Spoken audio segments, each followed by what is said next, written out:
Il-Gvern kompla bil-konsultazzjoni dwar l-investiment tal-American University of Malta, din id-darba ma' l-imsieħba soċjali li kienu preżenti għal-laqa tal-MCSD it-tnejn flaxija. Laqa li fija l-imsieħba soċjali taw is-suġġerimenti tagħhom dwar dan l-investiment fil-qasam edukattiv.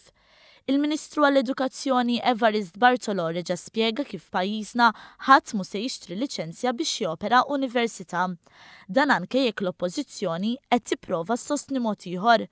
Fisser kif mhux talli rekwiżiti biex topera istituzzjoni ma naqsux imma talli ġew aktar issikkati fejn il-Ministeru tal-Edukazzjoni m'għandu l-ebda awtorità biex jagħti din it-tip ta' liċenzja huwa regolatur awtonomu li jiddeċiedi dwar dan. Il-Ministru għall-Ekonomija Chris Cardona spjega kif il-ftehim ma' Barts kif ukoll il-proġett tal-Università fin-nofsinhar tal-pajjiż huma mezzi ta' kif il-Gvern jinsab impenjat li l-miżien tal-ġid ekonomiku f'Malta ikun wieħed bilanċjat bejn iż-żoni kollha. Elenka kif il-familji fin-nofsinhar ta' Malta għandhom l-inqas dħul medju fost ir-reġjuni kollha ta' pajjiżna b'distak ta' 2500 euro mill-medja tal-pajjiż.